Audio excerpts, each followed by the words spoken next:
Well, good evening, everybody. Great to see so many of you here for this evening's My Weather Life webinar. Lucy is here with us as well, and I'm just going to give it a few minutes, a couple of minutes, just to get everybody in. We've got people joining us on YouTube as well, so hopefully you can all hear me. You're all muted at the moment, and cameras are off as well. Always handy just to have that when you start. So yeah, we'll be with you in just a few moments. We're just going to allow everybody to join up. We're just a little bit late, just as we were finalising some tests here. So do just bear with me a moment. If you want to put your cameras on, do feel free, but please keep yourselves muted. That would be handy. And I'm just going to get us onto YouTube as well. So please just bear with me for a moment, and then we'll be with you. Okay.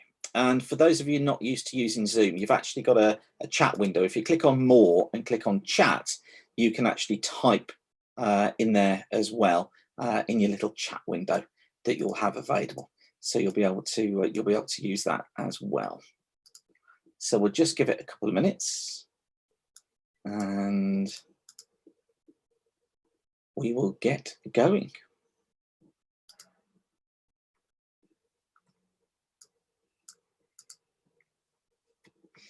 Okay, what would be really useful, everybody, if you could give me a thumbs up, let me know that you can hear me, let me know that you can see me. That would be really handy. Yay, fantastic. That's good news.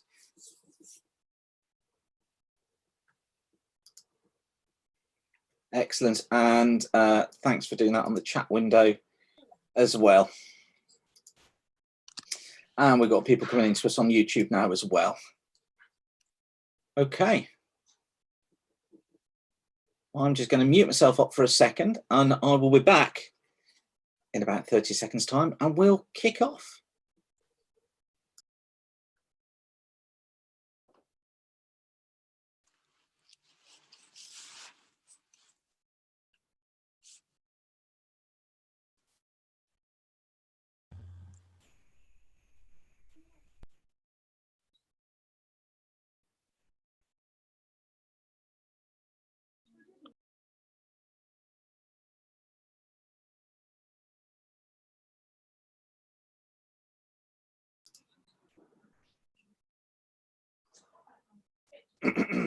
Okay, well, it's good to see all of you here. Thank you for joining us this evening, again in this strangest of times. I don't know about you, but I need to get flying. I'm really missing it, and I know you do as well. So hopefully what we will find out this evening from Lucy is her life as a business jet pilot and as a PPL instructor as well. I'm going to get Lucy introduce herself in just a moment. But just to remind you that these webinars that we've been doing over the last few weeks, we've been raising funds for the Big Issue Foundation. And I'm really pleased to say that as part of that, we've raised over £1,500 so far, which is just superb. And I can't thank you enough, those of you who've contributed, and I know many of you have. So I'm going to make a plea again this evening. Obviously, the webinar is free of charge. I know these are difficult times for many of us, but what would be great is if you could make a donation to the Big Issue. That would be super. Basically, what they're doing is they're supporting their sellers that we would usually see on the streets selling the magazine. Of course, because we're not on the streets, they can't sell the magazine. So the Big Issue are really supporting their sellers through this foundation and are welcoming donations into it. And actually, I've been told today that we're going to be on the front cover of next week's issue because of the fundraising that pilots have gone through. So for GA, a great news story, and I think one that is well worthwhile spreading. You know, while we've been grounded, we've helped other people. So that's superb. So I'll give you the reminder for the link on that at the end.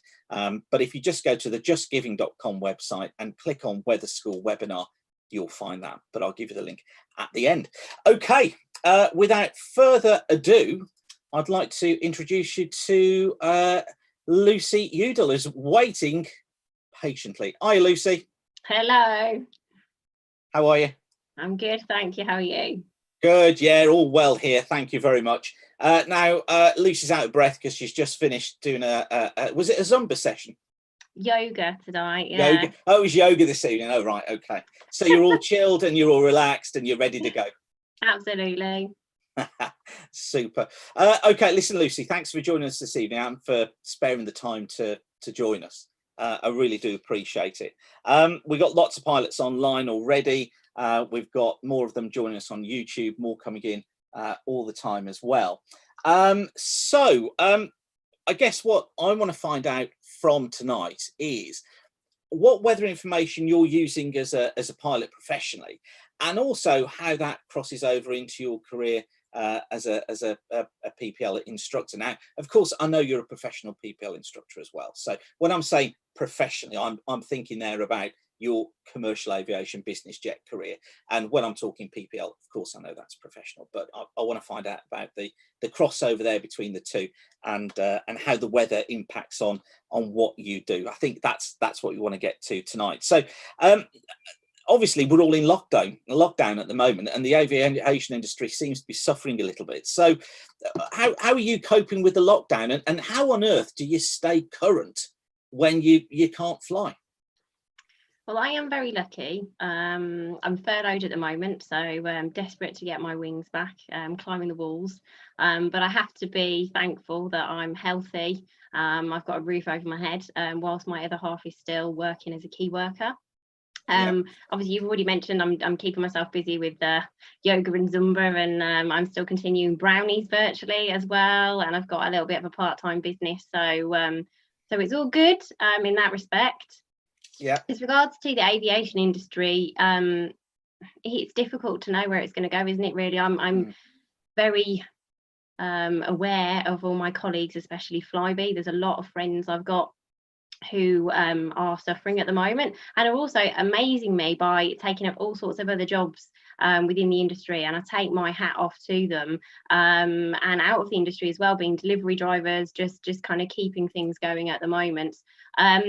My thoughts are, I mean, who knows? I mean, I think probably we've all never been in this situation, seen this before. I think business aviation will come back quicker, just to the nature of what we do and the people that we deal with, kind of on a weekly basis.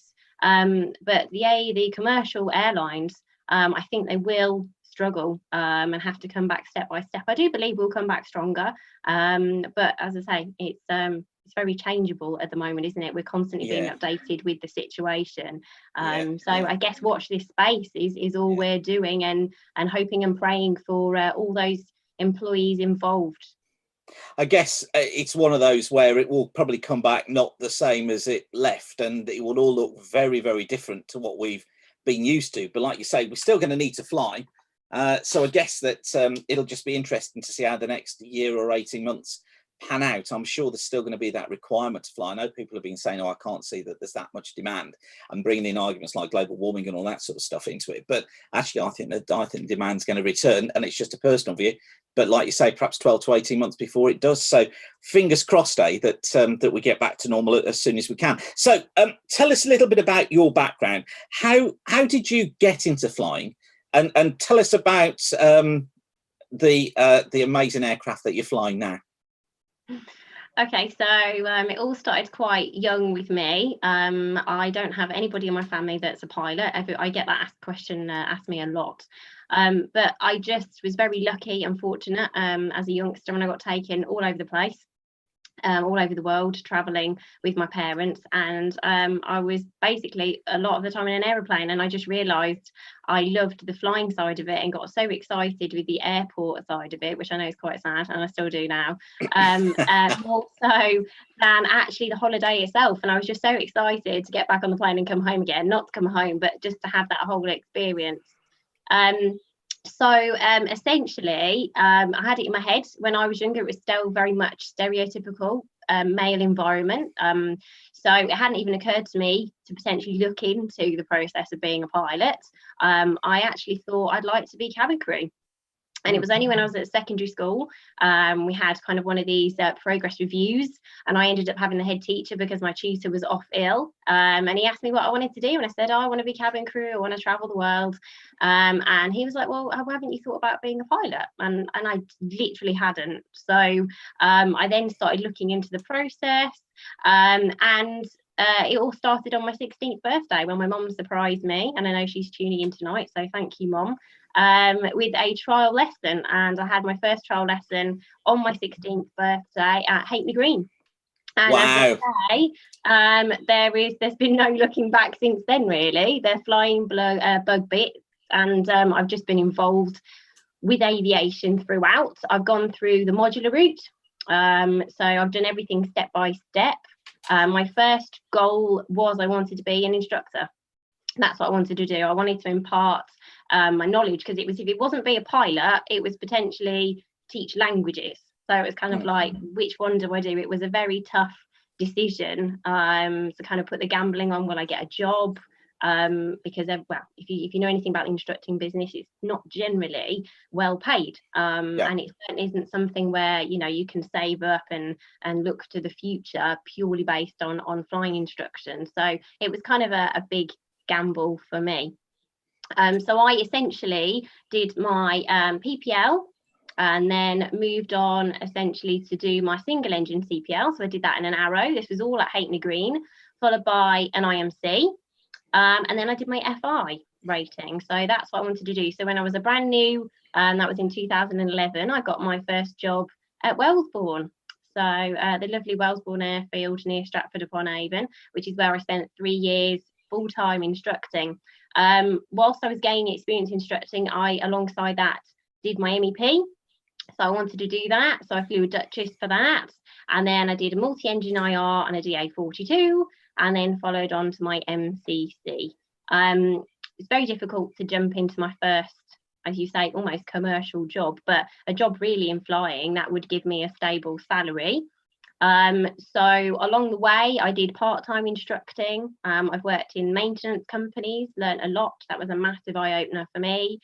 Worked in operations, so I did operations department in a couple of business jet companies, air medical company, which was absolutely fascinating to get involved with that side of things, which I knew nothing about at all.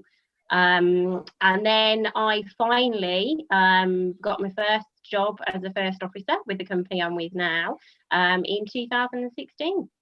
So wow. First jet I flew was a Citation jet, which was great. People kind of described it as a PA-28 on steroids, which it kind of really was.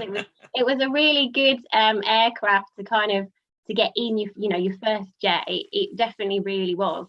Then I moved on to flew that for 2 years, and then I moved on to an Extant.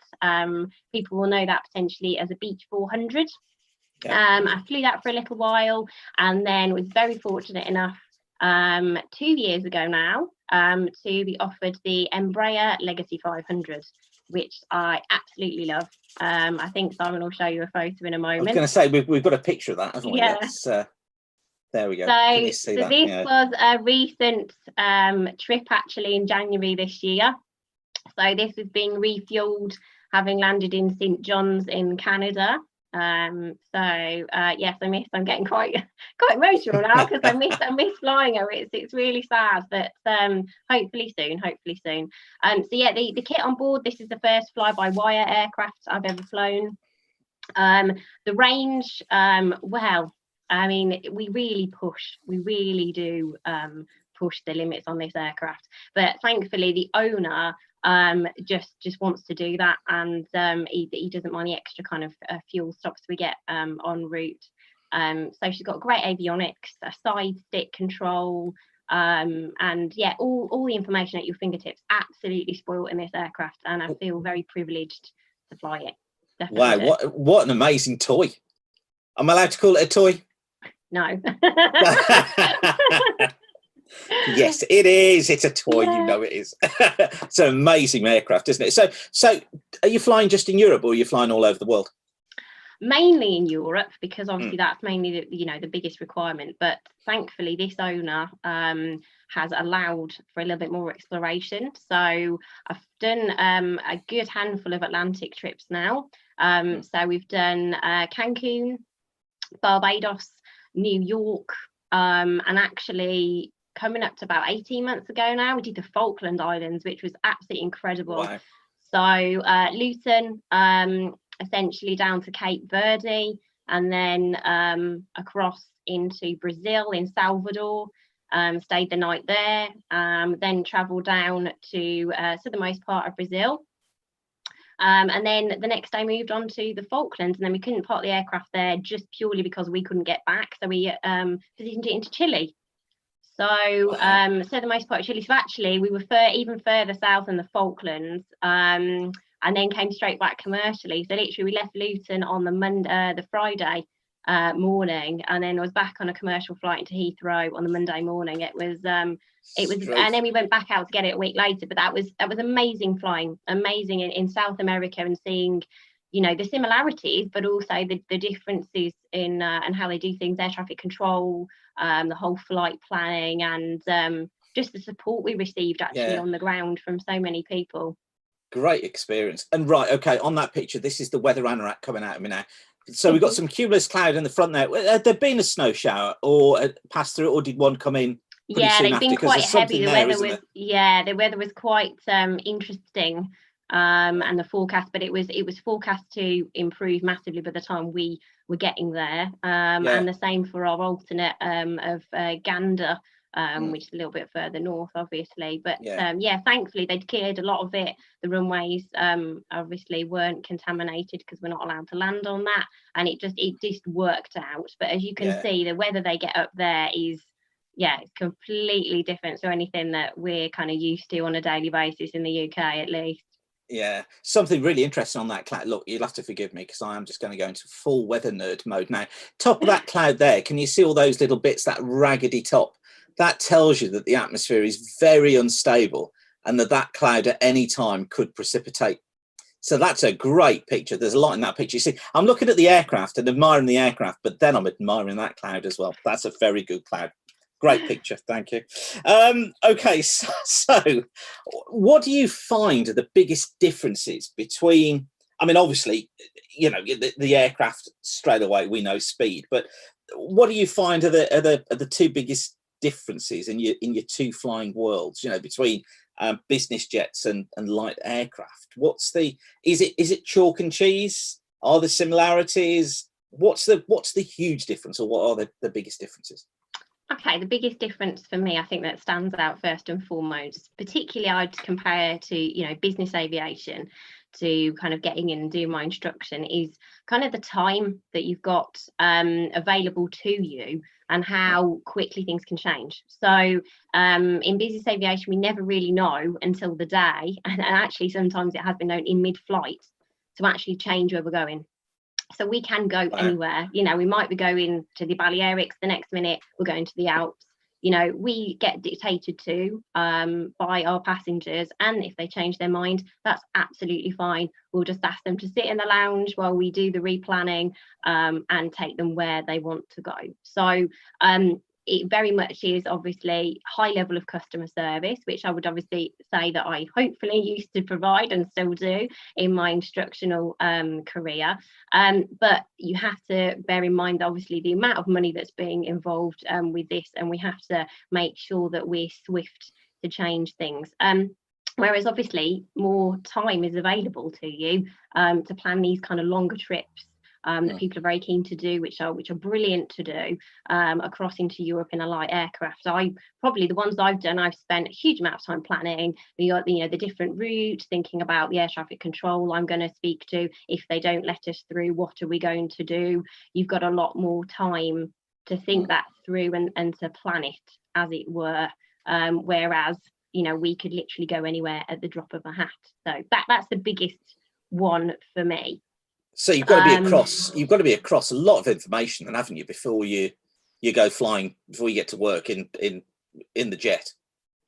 Absolutely. And what you've got to bear in mind as well is that when we're making our weather decisions in the air, not only obviously are we doing it based on obviously company procedures and obviously the actual minima that we need to make an approach and obviously to land at our destination, we've also got the people in the back. We've not got a door essentially. So we've got, you know, cabin crew, but they're not going to stop somebody coming in and having their kind of say their 2 pennies worth of where they think we should go and what they think we should do.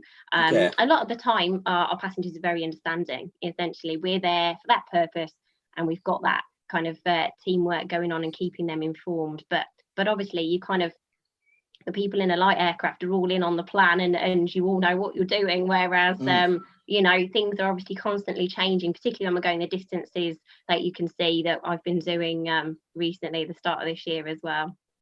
So if it's not an impertinent question then, and you can refuse to answer this, if we wanted to fly from the UK, let's say to New York in this aircraft, what's it going to cost to hire the aircraft, or you're not allowed to tell us? To be honest with you, we don't really get told that information. Really? I actually would love to know myself. I just wondered, I know, I really, really would. So, I mean, it's in the money that we can't, well, I can't afford. So it's not going to come up. I think we need to think about. It's not going to come up for 390 quid on Jet 2 then. No, I mean, just thinking about, I mean, all I'm thinking is that the bills that we have to pay as the pilots, we pay the handling bills, you know, they're in the thousands, you know what I mean? So if you think about that, just the handling, never mind anything else, you kind of racking it up quite quickly there. Right, okay. So I think we can probably safely say it costs a lot of money.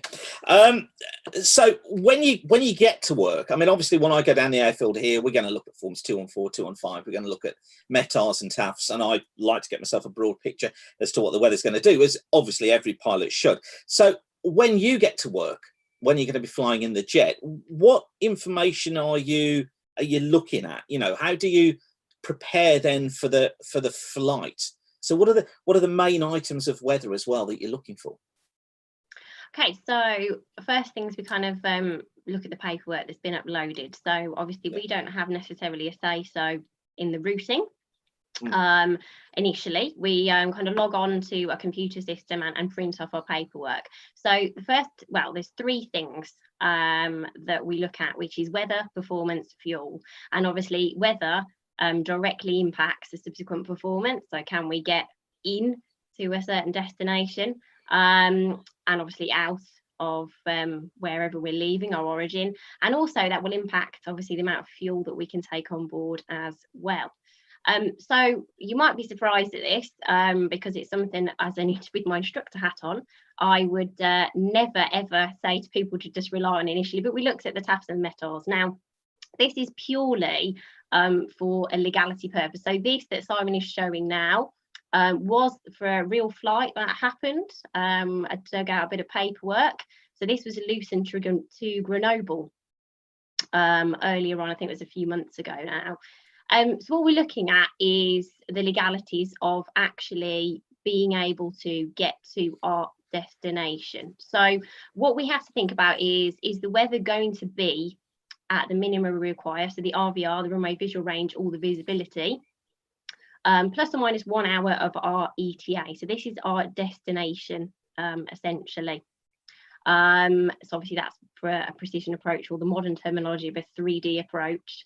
We then need to look at our alternate that's been planned by our wonderful operations team. Now, you have to bear in mind that when they do this and they file all this information, they make this decision, they're doing it probably the night before. As we all know, the weather is so changeable. When we cut in the morning, sometimes it could be out of hours, nobody's necessarily in the office, things could have changed. So the first thing we need to kind of get into motion is, do we need to change our destination alternate? So what we're looking at here is if, for example, we are looking at doing an ILS, so a precision approach, a 3D approach, then we need to actually look for our destination alternate one down in that rank. So we need to see it's going to be above, for example, a non-precision minima, so a 2D approach. So something along the lines of maybe a localizer RONI, something like that. And as most commercial pilots will not want to see an NDB. We do not want to be doing that in a jet, and we've not done that for a while. No, I think they're fun in all seriousness, but that's what we're looking at, is that one stage down.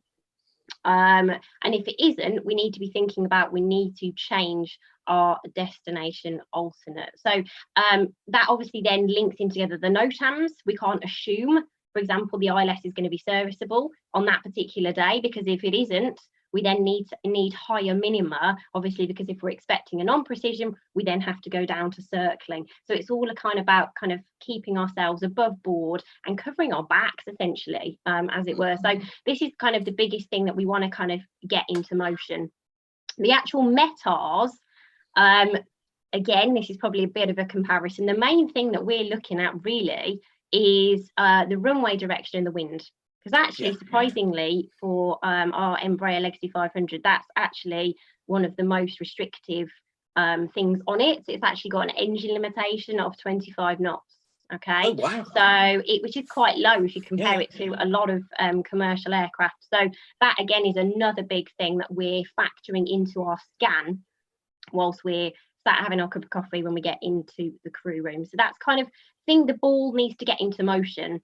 The other thing is, if we are changing our destination alternate, that will affect our fuel, because if it's further away, the way that we have our fuel planning, we need to make sure obviously we've got the worst case scenario. So obviously that will then up the minimum fuel requirements on that day. So they're all very, very much intertwined, and I would have to say whether it is the kind of the big, first and foremost thing that we need to kind of collectively as a crew, as two members, kind of come from our own kind of direction and unify as one and come to a collective decision. So winds are concerned. What about visibility? Well, it is a concern, but we are actually trained. You're going to tell me you don't care, aren't you? Yeah, you're not bothered. We are actually trained, so we can take off in 150 meters. Captains can. It's a little bit more for first officers. We can do 400 meters, but we both have to do it in the simulator. When we actually go for our training, we have to do what's called low visibility procedures, which are counted basically 400 meters or less is counted as low visibility procedures. Now, because I'm based at Luton, that happens quite a lot in the winter. If anybody knows Luton, obviously with the elevation, it's at above sea level. It's very, very prone to its own microclimate and can quite quickly fog in. So a lot of the time, obviously, visibility really, really isn't an issue for us, because we can go down to something that low. Now, even if that's not forecast, obviously, it depends obviously a lot on the lighting, but they always try and catch us out in the training in the simulator. So obviously the lights, the centerline lights on the runway are 15 meters apart. So we're just looking to count 10 lights basically. And if we can see that, we can override what ATC actually tell us, which is very interesting. If we can actually see that, we know obviously their displacement from each other. We can actually continue that takeoff, which is quite interesting. The main thing for us is essentially the crosswind. Is all we're kind of really looking at, to be honest. And what about icing? I'm just looking there at that METAR for Luton. Talking about low clouds, you've got rain.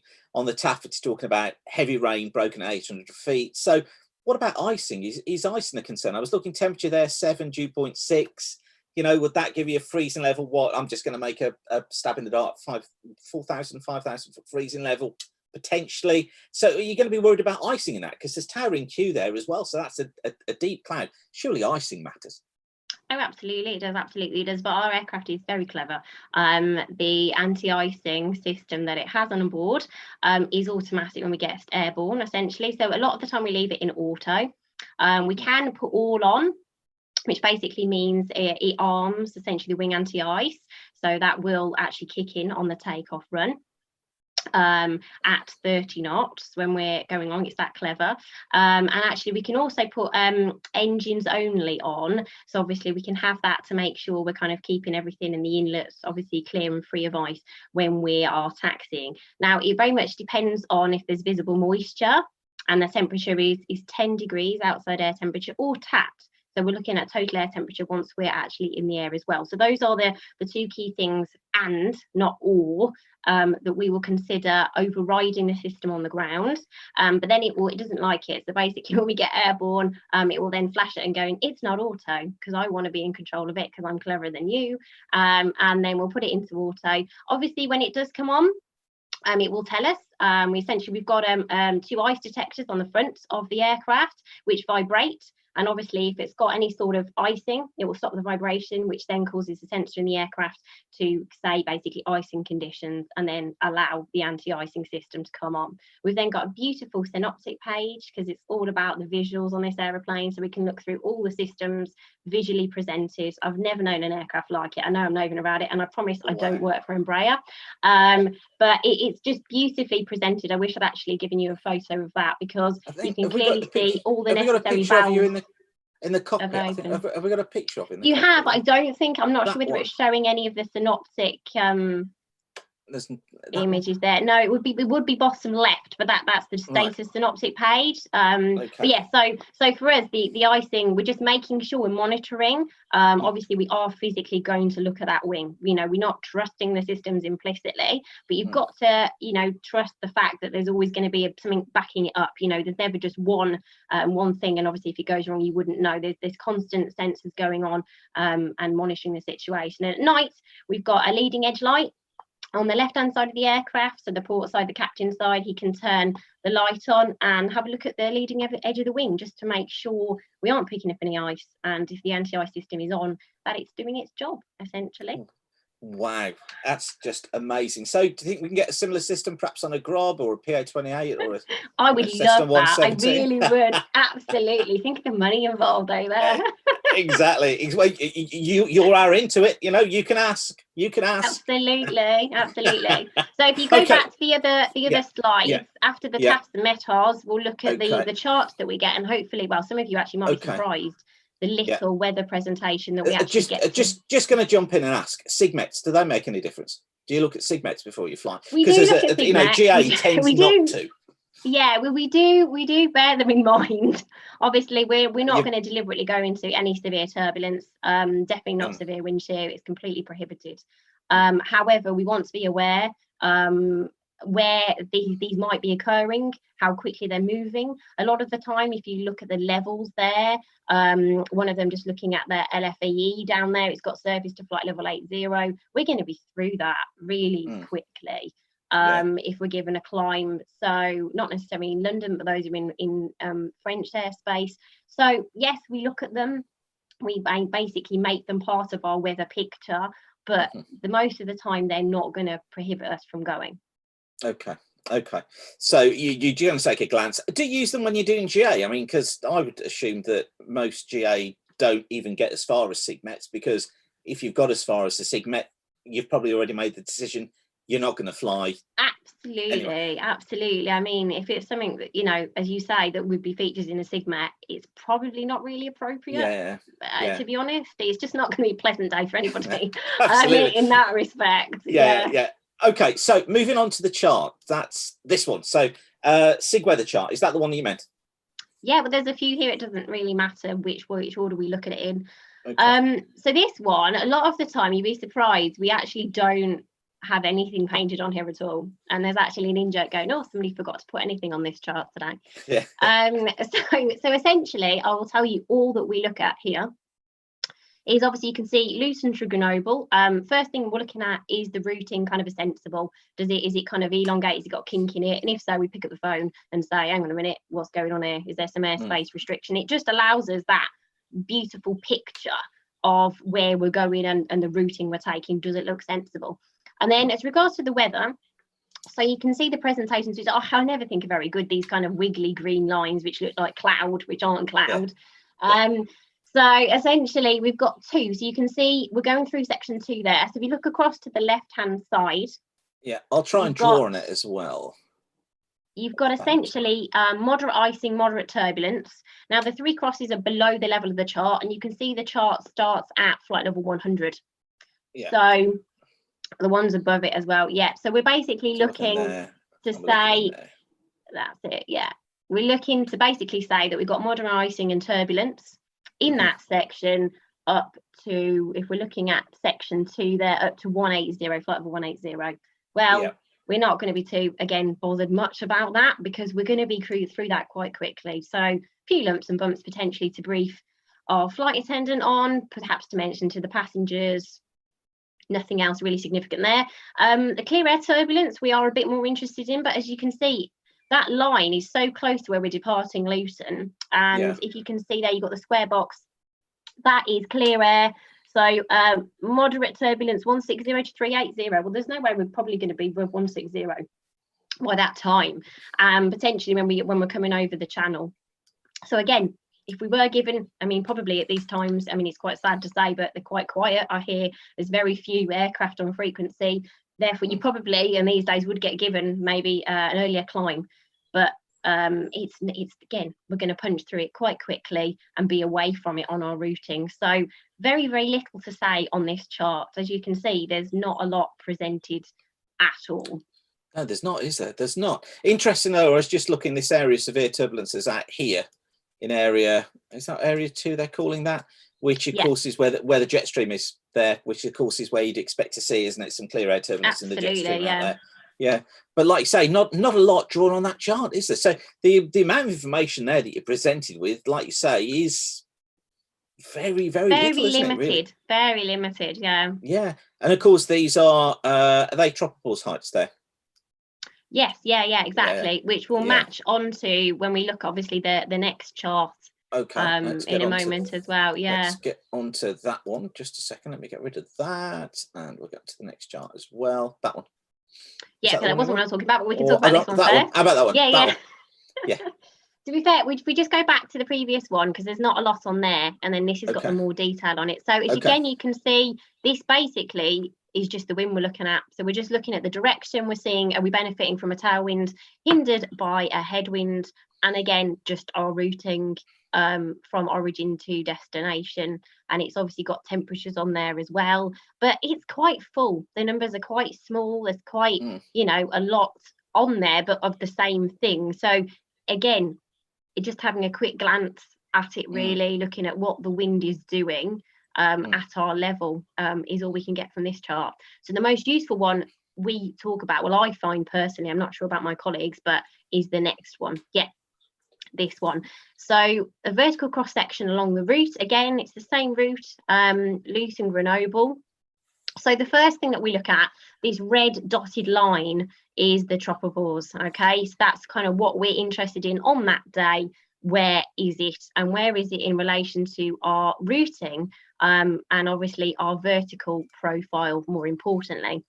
So obviously this particular routing, so this particular routing today, obviously, because we were only going Luton Grenoble, and by the nature of that length, when you get to know that airspace, they keep you quite low, essentially. So we're not going anywhere near the tropopause there. However, the information I'm getting from this chart, obviously our cruising portion, I'm looking there, the numbers on the left-hand side. So if you look at like next to flight level 240, you've got a 32 in brackets. Okay, so basically it's saying obviously what the temperature should be. So ISA at that flight level. Yeah, absolutely. And as you can see, generally at the start of that, it's 36. So we're looking at potentially, so I'm minus 36, so it's going to be ISA -4. So I like to look at the relationship, and I scribble all over this in relation to plus or minus ISA to give me an idea of performance, essentially. So if we're looking kind of something, okay, it doesn't affect a flight of this level, but if we were looking at something, doing an Atlantic crossing, where we're probably maintaining, or we will be, through those nat tracks, maybe flight level 410, possibly 430, that's when it will definitely be something to take into consideration. We have a maximum SAT for the aircraft, so saturated air temperature of -70. So we have to make sure we're not getting anywhere near that. It is essentially a design, it's a manufactured limit that they've popped in there, but we do have to have that awareness. And particularly, actually, in the winter, the colder parts of the year, we have actually requested a descent because we can see, obviously, displayed in the aircraft, the temperature kind of reaching those levels there. But from here, so obviously no performance issues really, potentially getting up there obviously today, but we could potentially think about the rate of climb washing off. Just again, something to be aware of. It just makes life a lot easier when you're flying, you're expecting it, you're just getting that into your head, you're getting ahead of the game, because there's so many variables and things are moving so quickly, and so many changes that you potentially just want to have an idea and try and get ahead. Also on here, you've got the terrain. I'm not sure how very easily that is presented on this, but you can normally see kind of a coloured in yellow section, so it gives you an idea of the terrain. The descent profile we ignore because essentially that's in the hands of ATC. There we go. Yeah. So you've got down there the levels, and obviously as you get towards the Alps on this occasion, obviously the MSA is going to kind of rise up to meet your profile. And again, it's just about the awareness, but there is a lot more information on this. But as you can see, I've kind of interpreted it myself. I don't know what my colleagues do if they pay much attention to ice. So we normally talk about the trop is the main thing here, because obviously if we're planned at the trop, and a lot of the time we are, it's going to be bumpy.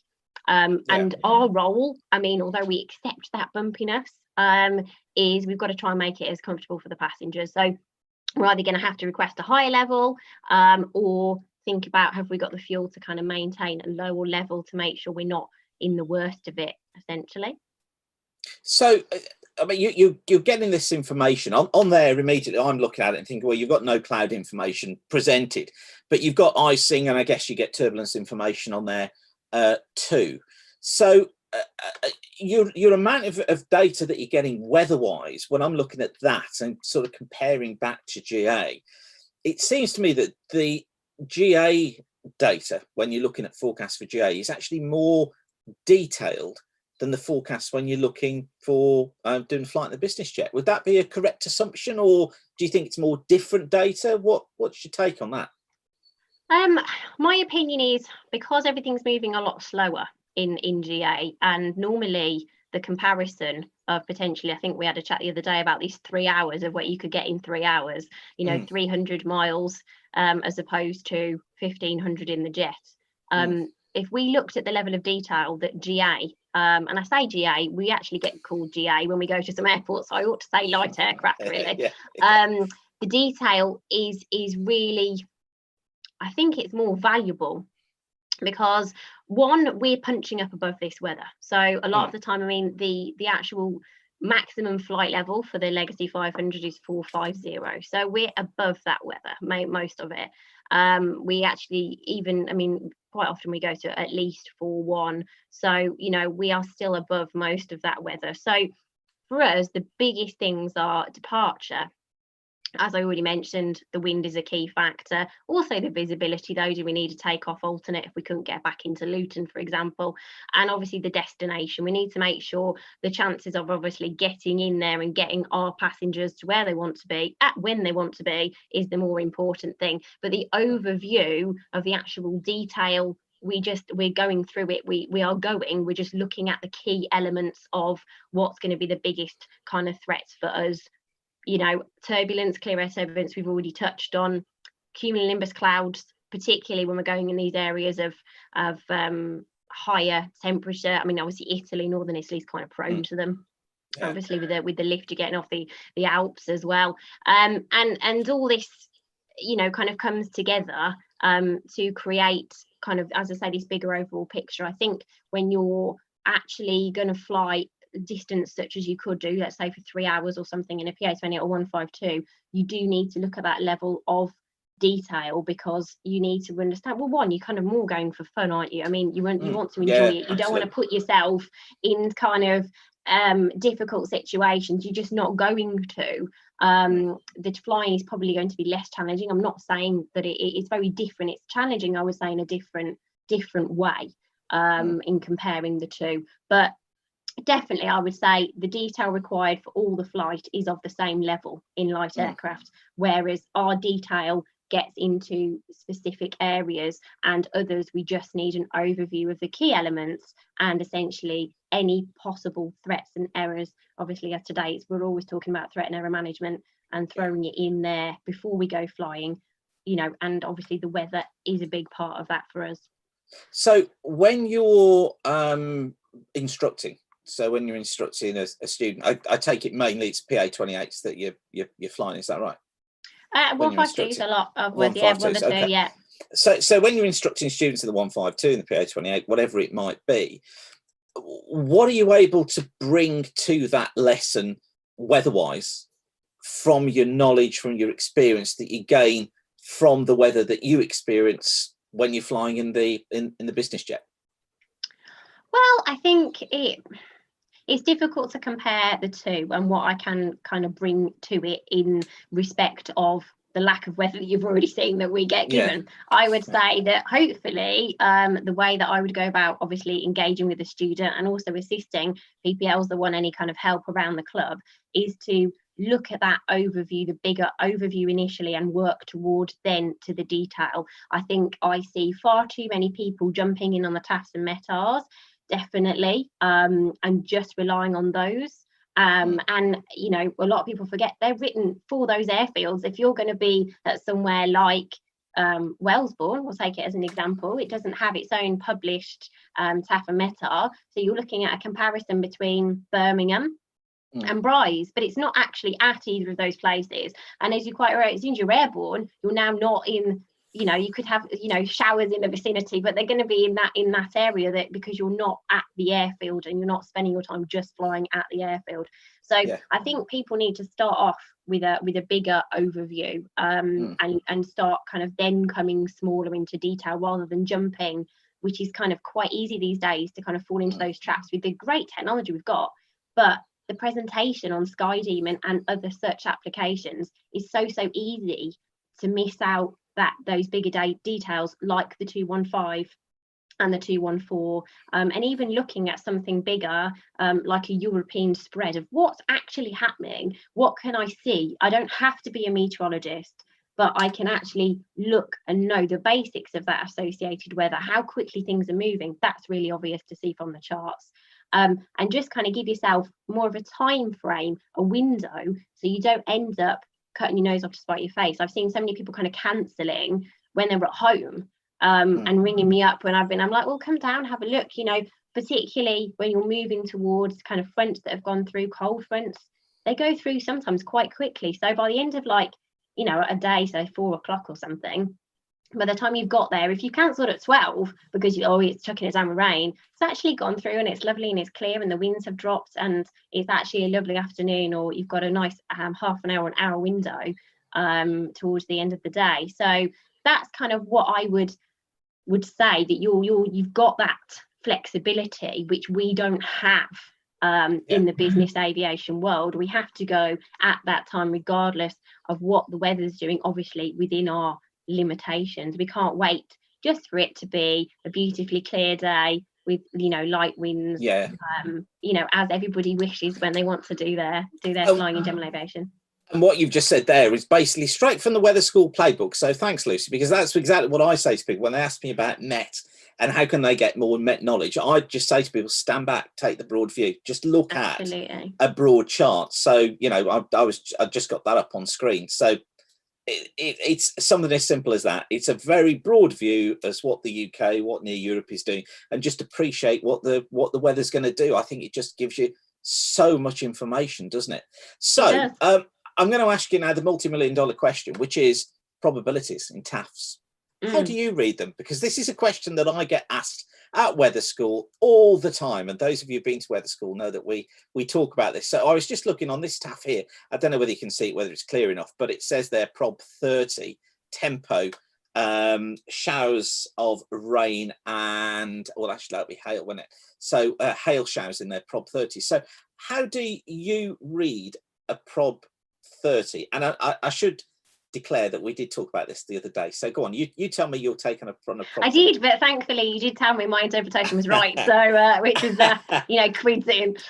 So the way I've always I was taught it, and I continue to teach it, is literally the percentages. So it's prob 30 is 30%, prob 40 is 40%. It's in there because there is a probability. It's probably saying that the prob 30 is slightly less likely, but that's essentially what it means in that percentage anyway, than a Prob 40. But it doesn't mean it's probably going to happen or it's probably not going to happen.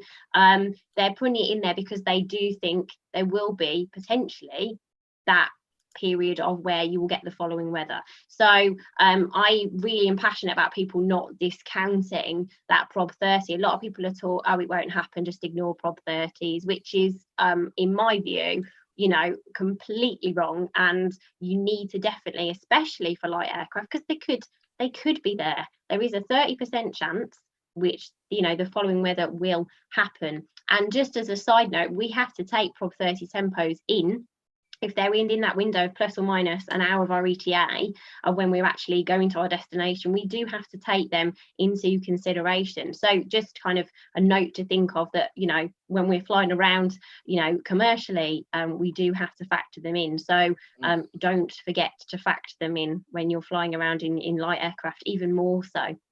Yeah, you see, I have this thing with a Prob 30s, and it sounds like this is exactly how you view them, is that a Prob 30 is only relevant for that airfield, because like you say, the TAF is only for that airfield. It's not for the area around the airfield and for the next airfield, it's for that airfield. So if you've got a Prob 30 chance of a shower hitting that airfield that you're looking for the TAF for, and then you take off from that aircraft, from that airfield, you've gone in your aircraft searching for that shower.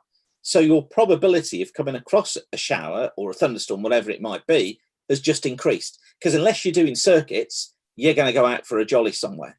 So this is why it's so important. And you know, I do hear people say, oh well, yeah, Prob 10s, Prob 30s, whatever it may be, I'm just going to not take a great deal of notice. And there's a big difference between Prob 30 and Prob 40. No, there's not. Actually, you're taking off, you're going to go and search for that weather. And I think that's a really important note from the TAFs. TAFs are written by humans. Apps on phones are purely model-based data where there's been no interpretation of that at all. So it sounds like really your use of TAFs is pretty much the same as I would see it. So when you're instructing, what do you think are the biggest weather misconceptions amongst students and pilots in your experience? What's been your experience of that? You know, what do students perhaps find hard to grasp? What is it that they interpret incorrectly, I guess, apart from things like probabilities on TAFs? For me, the biggest thing in regards to students within their training is when you get into the circuit, to be brutally honest, because there seems to be overall a little bit of complacency. They've kind of not really maybe done much armed air flying at home, thinking about what they're going to do. They think, oh, it's the same old thing. In my opinion, you couldn't be more wrong, because the weather is so changeable. You constantly got to be ahead of that aircraft and aware of what the weather is doing, in particular the wind, when you're in the circuit. And I do find that a lot of people haven't jumped onto a 214 and looked at what the 1,000-foot wind is doing to give themselves an idea. Now, we know it's not necessarily going to be exact. We know it's not, you know, you can't do it to the knot, but hopefully, well, most people can't fly to a knot. If you can, you're a better pilot than me, which I'm sure you all are. However, you need to take that picture. So the way I would, and always have done, teach circuits is kind of imagining that you're chucking a paint underneath the aircraft, and regardless of what the weather is doing, in particular the wind, you still want to paint that same shape, that same rectangular pattern around the airfield every single day you do circuits. So you've got the kind of biggest awareness. So the kind of tip from me, and to kind of enforce that in the training that I've done, is to sit back and actually get students to brief me. Get on that whiteboard and tell me, draw the wind, have that idea in your head on every leg of the circuit, the crosswind, the downwind, the base, and final. Now, people normally remember it on final because obviously they're aiming for the runway. So they've got that in their head, even though they try and fight it and correct it all the time. Yeah. But I know that feeling well. Exactly. So if you embrace the knowledge that's at your fingertips and pre-plan, you're already a step ahead of the aeroplane on the ground before you've even gone up. Now, a lot of people get frustrated with themselves, and even when they're focusing on the landing. Now, a good landing, especially when you're learning to land, comes from a good, stable approach. Okay, you're very, very unlikely, can happen, but it's very unlikely to have a decent stab at landing if your approach is unstable. And a lot of the time I see approaches unstable because of the wind. That comes at the forefront of their mind. That's what's completely clouding their vision, the fact that we're not flying straight at the runway. And I think it's maybe because, okay, we know we can't see the wind, but you need to see what it's actually painting. And little tools kind of like I've shown people, so I've had kind of little apps running in my pocket to show people when we get on the ground, well, this is actually what you painted, because we didn't kind of pre-plan. Now, it's not saying you're going to get it perfect, but let's try a heading on the first section we go around, and then once you've landed, okay, think, right, okay, I looked down on the ground, I was drifting a bit, so, and you make a change and you improve, and that's what we want to see, the reaction to that weather, and it will just make your flying so much easier if you have that respect and that knowledge, you know, in regards to the circuits, in regards to wind. And I just see so often that's just completely ignored. I don't know about you and your experience in your PPL training so far, Simon.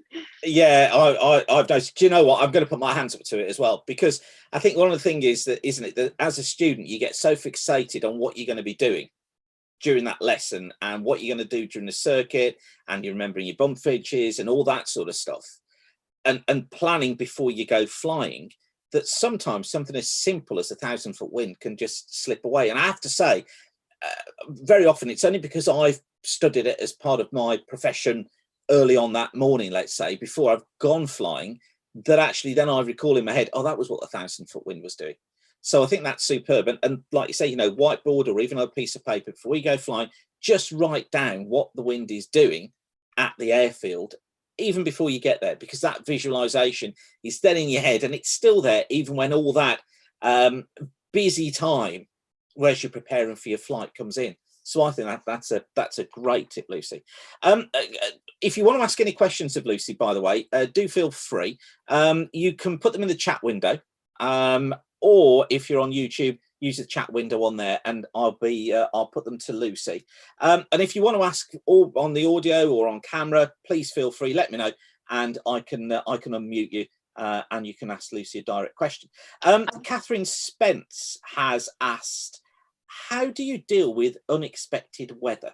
Now, I don't know whether that means in the business jet, or whether it means when you're instructing or when you're flying for pleasure. I guess cover a bit of both, Lucy, but Catherine Spence says, how do you deal with unexpected weather? So I guess weather changes as well, isn't it? Yeah, absolutely. Okay, first of all, a little bit of kit on board the aircraft, because I think maybe we were going to touch on this generally, what weather information we have access to when we are airborne. Now, again, because this jet is so amazing, we have everything at our fingertips. So essentially, first and foremost, we've got weather radar available. We can have it on our MFD, which is the multifunction display in the middle, and we can also have it displayed on our PFD, so our pilot flight display, basically over our HSIs on either side, which is just kind of out of shot on that photo. So in auto mode, a lot of, I will be honest, when I flew the CJ, a lot of the radars aren't great. They're not very good at getting kind of decluttering ground as well. So you kind of, particularly flying at night, and you think, well, is that the actual town that is coming up there, or is it actually some weather? So what is great about this design in auto, it pretty much does everything for you. So it's got a multi-scan weather radar up to 320 nautical miles ahead of the aircraft. And it works really well to suppress about 98% of the ground clutter, which is just brilliant. So you kind of know when weather is on there that it's most likely going to be some sort of weather. It's also got an overflight protection. So basically, when we're flying at high altitudes, it prevents thunderstorms falling below the radar beam as well. So, I mean, obviously in daylight, we can see them coming up, but obviously it's even more important when we're flying at night, because obviously, you know, we can fly 24/7 whenever people want to go flying. The colours, obviously, we've got some denoting. So we've got basically the volume of essentially precipitation, so none, and then we've got green, yellow, red, and magenta is actually precipitation that's causing turbulence, so we will definitely avoid that. So kind of just like in a light aircraft, you'd see it visually and obviously would steer around it, or if you're in some sort of obviously airspace, you'll ask for headings around it. We do exactly the same in the jet, essentially, because you don't know what's coming, and obviously traveling over distances such as I've mentioned, do make life rather interesting in regards to weather. Probably the most unpredicted, clear air turbulence, which I think I mentioned to you as well, Simon, is always interesting one. It always fascinates me when it appears and pops up. And for those of you who know something about obviously the North Atlantic track system, when you're on those tracks and you're cleared on those tracks, you have to maintain your flight level. So a lot of it, you will just end up being thrown around like Billy-O. And actually, interestingly, when we were talking about this before, as a meteorologist, you know, when you're actually putting the tracks out, you're essentially just looking for obviously any jet streams and essentially to give us the biggest tailwind, aren't you, to get us across. That's all it is. Exactly. So you're not looking at anything else, kind of, are there thunderstorms around, is there clear air turbulence? So, you know, that is where you're potentially going to hit some of the weather, and you do have to just deal with it. And it can just come out of the blue. I can assure you, been there, done that, got the t-shirt, and it does take you by surprise.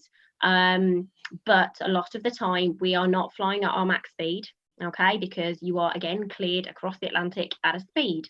So it's normally not anywhere near our maximum speed. So therefore, if we get bumped around, you know, thrown about a bit, which we do, and it happens quite a bit, you know, we're in danger of overspeeding the aircraft. So you've not got that worry as well. So the aircraft is very good at obviously coping with that, and we do have a heck of a lot of kit on board, including something called ACARS. So you basically got airplane communication address and report system. So all that means is we've got a little mini computer. You probably can see, I think it's probably outside that shot, but we kind of got a little cursor. So where the captain there has got his right hand, it's almost like a big mouse. And we can essentially send for the weather. What's great is I can already plan my arrival into like Nice before I've left Luton, because I can already get the ATIS. So sometimes some airports are already displaying their ATIS through this system. A lot of airports aren't, and we're always very excited when we're like, yes, it's got a D by the ATIS name. So if you've ever wondered that, if you looked at any plates and you look D-ATIS, it means that you can get a data link ATIS, which is great. So you can pre-plan. It's all about getting ahead. So thankfully, most surprises are mitigated, apart from things like clear air turbulence, as I've already mentioned, when we're in the jet. So hopefully that might answer your question. So, I mean, a clear air turbulence is tricky enough for forecasters. You know, it's one of those areas of meteorology that really hasn't been pinned down. We know that it's going to occur in certain areas. So, you know, it's going to occur in close to jet streams, for example. And it's as the jet speeds up and slows down and the air effectively gets pulled apart, that's where your clear air turbulence occurs. But it's impossible to say.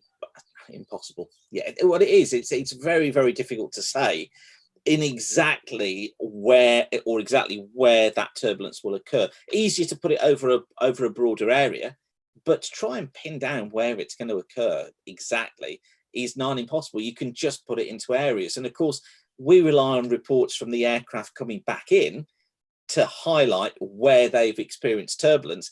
That data then feeds into the SIG weather chart, so that's then feeding into that chart, but only by a human forecaster, not necessarily anything picked up by the models. So it's kind of a two-way thing there. So at least though, you've got some, where's the picture there? You've got some data, as you say, the precipitation is going to try and indicate where that turbulence is. At least you've got hold of that, haven't you?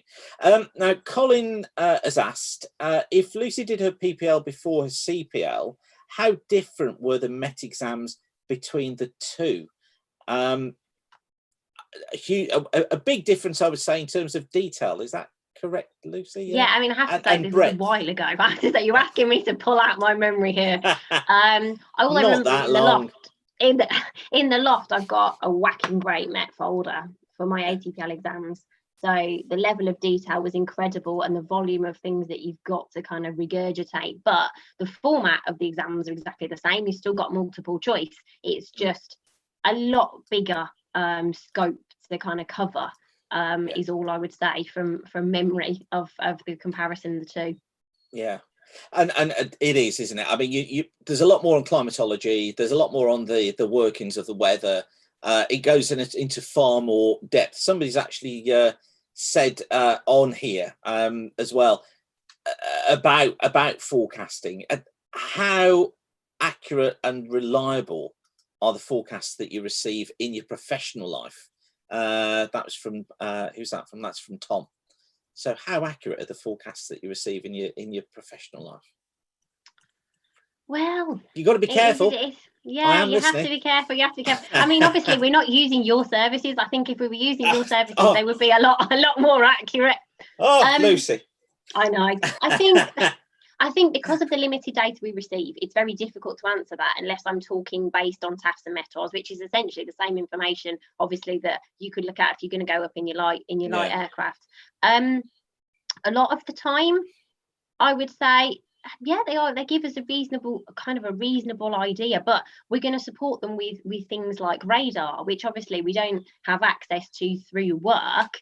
But which is a question I was going to ask you, Simon, for obviously a recommendation later on for kind of the best radar to kind of pop up on your phone and see things actually moving through. Because essentially, if we're not sat on the end of the runway, which obviously a lot of airports don't let you with our radar on, we're not going to have an idea of what is coming in. Is there a gap that potentially we're going to depart, because we're not going to depart, for example, straight into a thunderstorm. So there are obviously those things that we will try and use, but kind of more basis on my background as, right, what other information can I get to try and make this picture bigger, as it were. I think maybe that's why it is a bit limited, because we're not looking at a lot and we're above a lot of the weather. I do find it reasonably accurate. I think maybe sometimes when there are a lot of clear air turbulence and jet streams forecast, it isn't, because I'm expecting, and we brief passengers, and normally it's always the wrong way around. You always say, oh, it's going to be really, really bumpy, you're going to need your seatbelts on, and then it's like flat calm. Yeah. And then when you say it's going to be, oh, it's going to be lovely, it's going to be such a smooth flight, and then you get thrown around like nobody's business. So I think that kind of comes into the elements of weather that you find as meteorologists difficult to predict.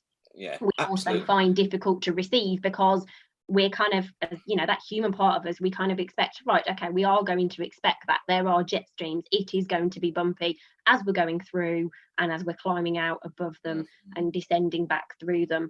But as an overall picture, I would say, yes, I mean, I think we would find it quite difficult if we didn't mitigate, which we always do, which is why, as I mentioned briefly, the minimum we need a destination alternate. The forecast has to be, above a certain value for us to be able to continue and make sure, obviously, we're not going to get into a situation where we can't land at our destination at our alternate, and that's kind of the bigger picture of fuel planning and the overall weather that's happening in that day, if that kind of answers that question. I would have thought, and this is just my opinion, I don't know what you'd experience, but I would have thought that the upper wind forecasts, so something like those at flight level 250, they're going to be pretty accurate, and the temperatures are going to be pretty well spot on, because models are excellent at predicting wind direction, speed and temperature at high levels. Yeah. What they're not great at is predicting where the turbulence will be in those areas. So it's the detail within that is what the models can't handle very well. And then I would have thought as well that the accuracy, although they are way more accurate than they were, because forecasting improves all the time, but TAFs, because you're dealing with so many different elements of the weather and you're trying to get the timing on there as well, they're subject to change way more than these upper air wind charts. That would be my reading of it, because models are so good at producing this stuff. Actually, it's the detail low down that models aren't as good as, although they are good, they're not as good at making accurate predictions as this higher level stuff. I would think that that's probably the way I'd read it. It's similar to 2 on 4. So 2 on 4 for the winds is actually very accurate. But 2 on 5, because you've got so much level of detail in the weather and in cloud bases and all that other information that you're trying to get in there, that is still accurate, but you're trying to get so much data into that chart, it probably isn't as accurate as the wind forecast, because the wind forecasts are basically model produced. And the 2 on 5 is one of the reasons why I sort of go on about SKU-T so much, because they give you such a level of information, again, on top of what the 2 on 5 and on top of what the TAFs are doing. It's just gathering that extra level of information. So I'm pleased that you think that the forecasts are accurate anyway. And now Martin says, I'm going to single engine turbine in the next 12 months. What advice would you give in terms of weather and flight planning?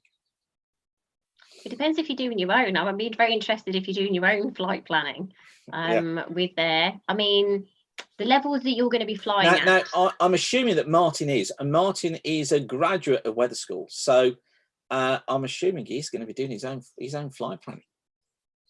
Well, do tell us. We'd love to know if you're actually doing that. That's great. But the thing is, you're going to be flying in a lot of the weather. Those levels where the jet can penetrate and get up, up high above a lot of the weather. You are going to be flying, in a lot of it.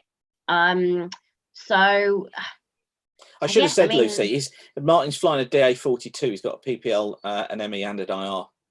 Perfect, brilliant. Yeah. I think I just broaden. I think people are quite nervous, regardless of your experience, of trying to kind of expect to know all the weather, and I think we have to kind of remember that we aren't meteorologists. We're not trying to be. We have to, on the weather presented, make a sensible judgment based on experience, and also not just using one source, which is my biggest bugbear of jumping straight into the TAFs and METARs. Radars, I'm sure you will kind of say, Simon, there's probably a lot now that are much more modern, and they've got a lot more options on them that you can see temperatures and winds and pressures, which give you a lot kind of better picture, more accurate picture than previously just glancing at something like the 215 or 214. So definitely you're going to be looking Europe wide. I guess, and you've got the 415 you can glance at. But to be honest with you, I don't know whether you agree, Simon. I would suggest that on that kind of scale, you're looking at something like a radar where you can move, as I said, the pressures on and off, the temperatures on and off, so you can actually see how the weather is moving and is developing. But you definitely don't need a degree in meteorology. You just need to have, I think, a respect for it, which a lot of people, why they struggle, because you have to kind of just kind of almost not assume, but you kind of have to almost kind of let it be. You know what you know up to a point, and you can make a sensible decision based on that. But what you don't need to do is just try and 100% accurately predict. I think maybe as humans we want to know, is it definite, is it not? We want to know that now. But you just need that healthy respect and flexibility to the weather when you're doing that kind of things, and I guess have a healthy respect and not be scared of it, because I think that's when people kind of make potentially silly errors. When you shouldn't be going, but don't be scared, particularly in the weathers of kind of single engine turbine going to be flying at, to hold your hand up and say to air traffic, I need to turn left. No, I need to turn left now.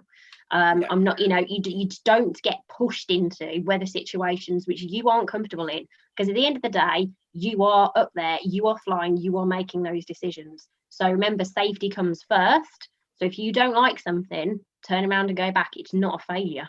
And I think people need to know that, and actually you've got more guts about you to turn around, or for us to sit on the ground and say, no, we're not going. And we ring the company and go, we're not going, we're not happy with that. We're waiting until the wind dies down, or we're waiting until the visibility improves.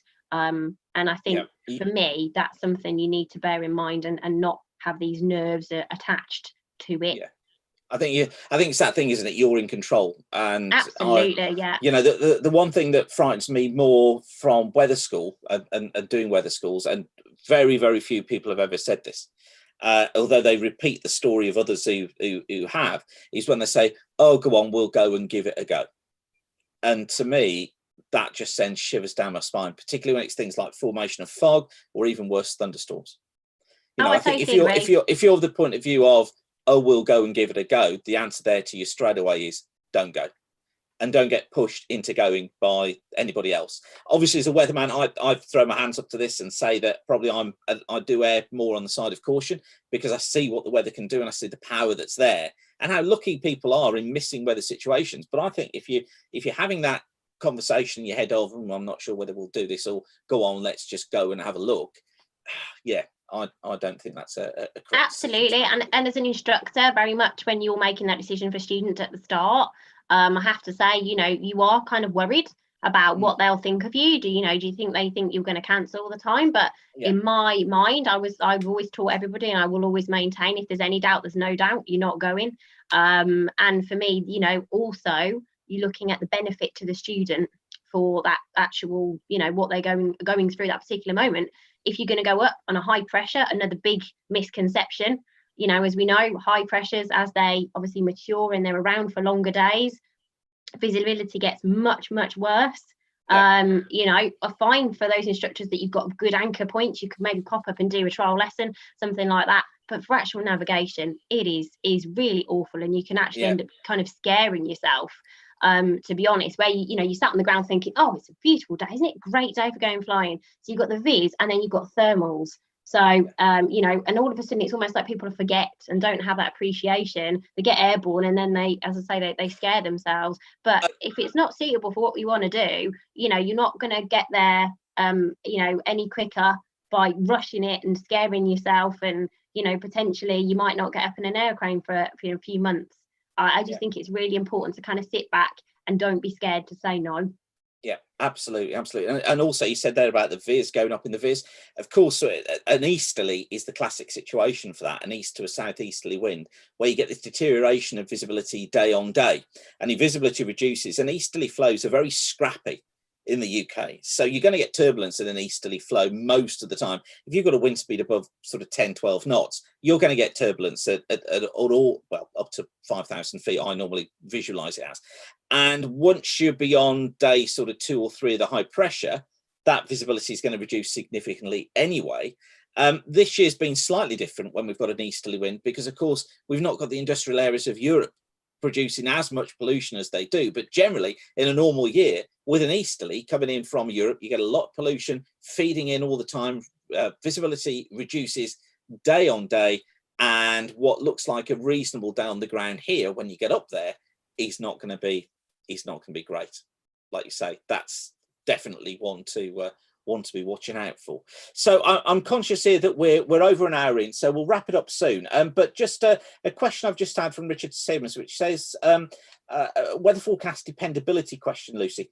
Has there been a trip where the forecast weather has deteriorated such that a diversion was required, only to then find that the alternate was unsuitable too? And what happened next? So did you have to divert and then find that you couldn't divert, and then what was the decision?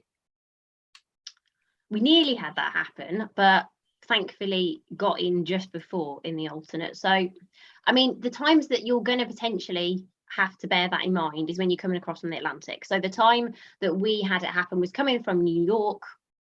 So essentially New York straight across, landing into Shannon. Bear in mind, we've been up all night at this point. Got some fuel in Shannon, all nice and quick. Took off to go back to Luton. As soon as we were airborne, and we were being thrown, it was a lot clearer air turbulence that day. So bear in mind, we were tired. The aeroplane was throwing us about all over the place. The sun was rising, so at least we could start seeing things now. But Luton clapped out quite quickly. So when we were over and got the weather over the Atlantic, Luton was good, as was Stansted, but Luton very, very soon became impossible. So didn't do that. And again, I emphasise how tired we were because we'd done this length of trip. Stansted is the alternate. And it is normally far enough away that it doesn't cause an issue, and it normally doesn't cause, clap out quite that quickly. We only saw it just above minima, and wow, got in, and then it clapped out just after we landed. So it is definitely things to take into consideration. But what we had done, obviously, the great thing about coming towards the UK, and the fact that we just refueled in Shannon, is the fact that obviously fuel wasn't really an issue. So we had plenty of time, and that's the most important thing for me in light aircraft or business aviation. You've got enough fuel, and you just don't have to have that worry. What is the point? I just do not understand these people that have, land with such a little. It is ridiculous. Now, the difference with us is commercial aviation, we have to have minimum requirements. But as I say, the good thing is that we've got lots of places open. Now, obviously, we were coming back and probably landing about 8 o'clock in the morning. So obviously lots of places. So we tend to look at places further away. So for example, Birmingham So kind of, if kind of London's all clapping out, get the weather for Birmingham, and even look to go, potentially Scotland. Now, we're very lucky this aeroplane sips fuel. We always gain fuel based on the numbers that are provided in our plug that we use, which we obviously don't rely on, but it gives you kind of a little bit of assurance, particularly when you're flying those distances. And also, as I say, we don't try and push on and make that New York to Luton, which could be done if we'd had a significant tailwind, because then we'd be eating into our reserves. But we're always trying to kind of land with our reserves, whereas what we need to kind of not forget is in a direct, emergency, we can't, we go into that's the whole point. It's built in to be able to obviously have that reserve to go to your alternate. So thankfully that worked out on that particular time, but on those length of trips you're constantly getting the weather, and that's why this is so great, because the kit we have on board allows us to do that. Otherwise we'd have to kind of wait for kind of voice communications, or use a sat phone and ring our operations potentially and get the weather and think outside the box, or just revert to, as I say, the normal ATISs that you can get on VHF frequency when they come in. But obviously you're going to kind of be towards island before they start coming in. So definitely it's so much to think about, to think about. You're still using HF Volmet across the Atlantic. Have you got that in your Yes, we do, and it is a requirement. We have to have 2 HF radios on board to be able to go through the NAT tracks. But thankfully we have something called cell call, which is a brilliant use, because I'm very lucky. I've never had to basically listen to the entire way across the ocean. I know some of my colleagues have, and I feel tremendously sorry for that. But now what we do is we go into the HF, we have a primary and a backup. Essentially we make contact, and then basically they say cell call check, and we have essentially phonetic, we say the letters to them, essentially what we are. Our airplane is unique to that code, and then we hear a ding dong, and as soon as we say cell call okay, we can go basically headsets off, and listen through the speaker and the microphone, which obviously is great for going across there, or potentially you could obviously just leave your headset on, and we then go to 1 2 3 4 5 fingers, and obviously that's great for weather information from other jets that are ahead of you, and then can provide instances of clear air turbulence, for example, so you're prepared, so you can prepare your cabin, you can prepare your passengers that it is going to get bumpy in however many miles. So we do find that very useful. And cell call now is fairly old technology. I'm going to confess to something now, right? This is weather anorak moment, is that when I was I must have been early teens, and can you believe I actually did get married and had children? I listened to HF all the time, the Volmets, and I used to listen to Shamwick, and I used to listen to Gander and all this sort of stuff, and I plot it on paper charts. Seriously, I plot the Volmets, the observations, on paper charts, then draw up charts of the Atlantic. And I used to listen on HF, as I say, to Shamwick, and cell call was being used then. So that would that have been the mid early 80s? So actually cell call is obviously a very reliable, but now quite an old technology, I guess, but obviously still being used. And it's a tone, isn't it, that they play to you, if I remember correctly? Yes, absolutely. And you hear it come up on you, and it comes up for us, it says cell call HF1 or HF2, and as soon as we've got that confirmation, it means we know that it works. They're going to call us, so we'd have time to put that frequency back on and listen if they wanted to talk to us, which is just great when you're flying for that length of time. Believe me, even if you've got the most comfortable headset, you just need to have a breather for occasions. Wow, you see, most teenagers were under the covers with the headphones on when the light was meant to be turned off, listening to radio stations, and there was me, I was listening to HF and Volmets. Okay, so let's look towards wrapping things up. You've given us so much of your time, Lucy. I'm really appreciative of it. Is there anything you want to ask me weather-wise? You mentioned there about some data that you'd like to know a little bit more about. What do you want to ask me about? Well, essentially, your recommendation really for a good application, I suppose, that you could get on your phone, because obviously that's the most useful thing that I would have around me when down route potentially, but kind of an accurate, not necessarily rainfall radar, but any other kind of maybe lightning kind of fronts that would show maybe just half an hour behind and kind of the next hour or so that would move quickly, because there are so many out there. It's a minefield, and I think it's really important for us, and I don't know whether it's used as much in commercial aviation as it should be, just so we can have like a bigger picture of what potentially is going on, and any gaps, more importantly, for us to depart in, essentially. Well, the one site that I find very, very useful and is very reliable, and many people have seen this, is this one. This is windy.com. And it's quite intense, data intense, so you have to be aware of that before using it, particularly if you're on mobile phones. But one of the beauties with Windy is that you can get world radar. So I mean, by zooming out there, you can see that you can get radar all over the world, and you can overlay lightning images on top of it as well. Again, you know, you're not going to go flying purely on this information, but it's going to give you a good idea as to where things may be, and you can animate through the radar sequence as well. And one of the good things with Windy is you can zoom in as well and sort of see what's happening wherever you are. So you can see there, this is rain coming into southwestern parts of England, Southern Ireland at the moment. One thing to be extra careful of with radar, and that you should always be aware of with rainfall radar, I've seen several sites that say precipitation type on there when it's radar. That precipitation type is only produced from the model.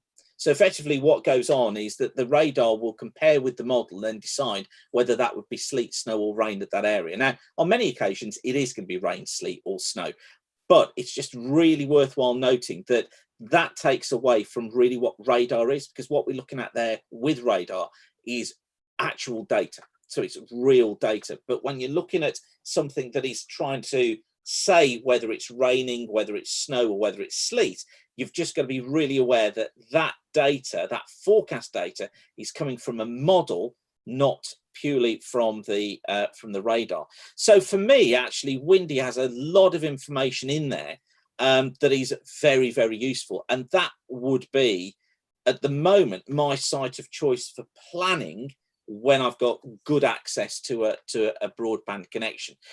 One of my old favorites as well is weatheronline.co.uk. That's another great one to go and look at, because Weather Online has a heap of information available, and it's well worthwhile just spending the time having a look around at Weather Online. But that's another good site. But those would be the two that I would recommend.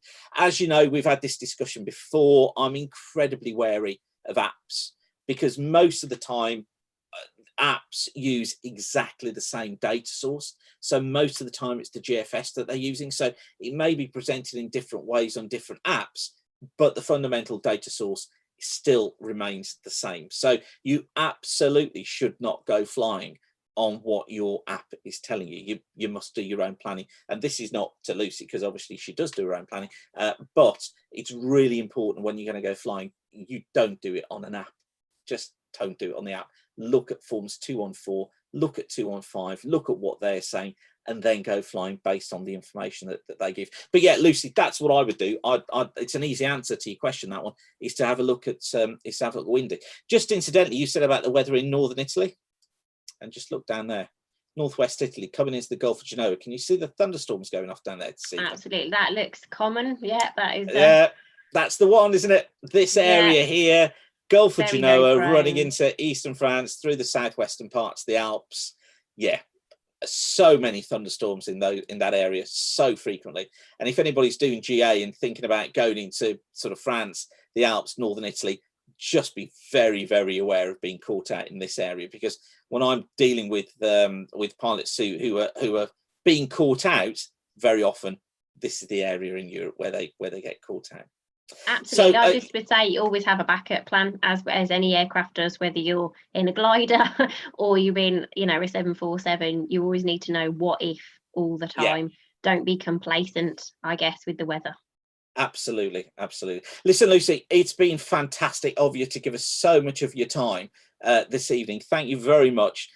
Good luck with lockdown. Hopefully you'll be flying again soon. Any word on it? Any inside information you can give us, or are you still waiting to hear as well? No, I'm just waiting to hear. We've got obviously protocols in place.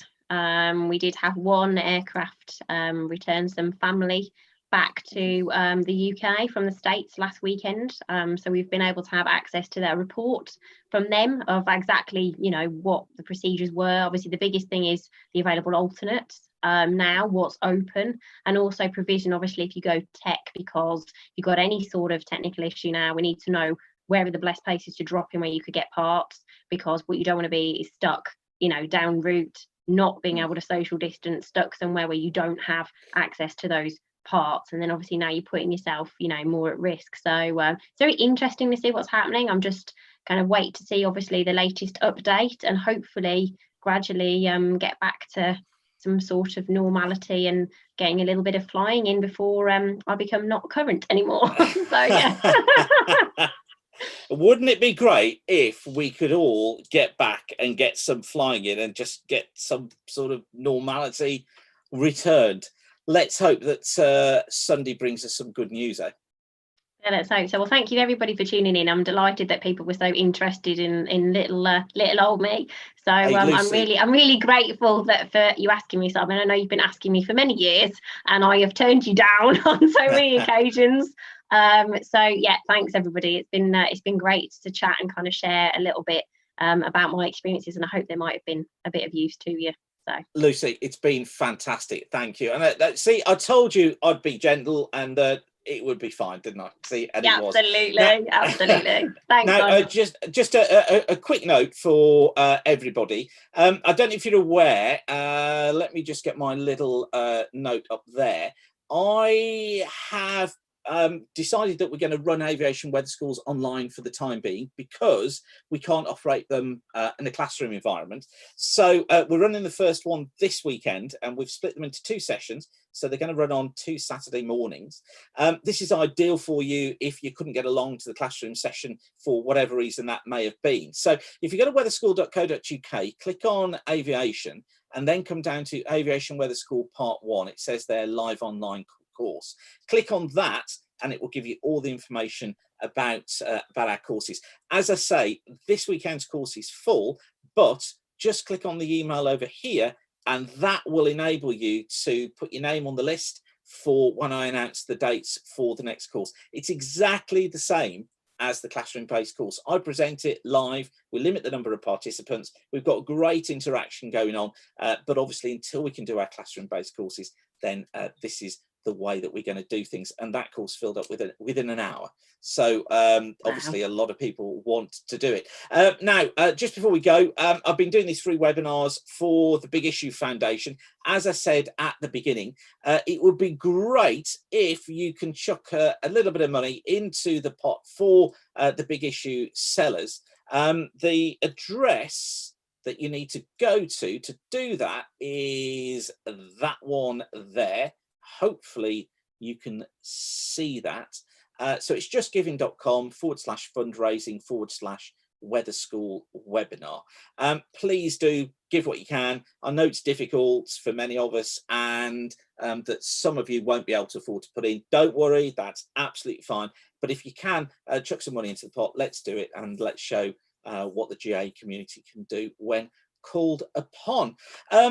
Okay, listen. Thank you for watching again. It's been so good to see so many of you online this evening. It's been so good to see so many of you on YouTube as well. Please do spread the word about what we're doing. Go and have a look at the Weather School website. And of course, the biggest thank you for the evening goes to Lucy Youdell for spending so much time with us this evening, answering your questions, and I think entertaining us throughout this evening. So Lucy, thank you very much indeed. Thank you. It's been my pleasure. Okay, everybody. And at that, we will call it an evening. Thanks for watching. Don't forget to follow us on the Weather School Facebook page. Just go to facebook.com/Weather School. We're on Instagram as well at Weather School UK, and of course on Twitter at Weather School too. So we'll be back with another freebie weather webinar very, very soon. And I think it'll be another forecast with me. So you'll be able to follow along as I forecast the weather for a flight. Not sure when that will be, but of course we'll let you know through the usual channels. So thank you again for watching, everybody. Good night and stay healthy and stay safe. See you soon. Bye.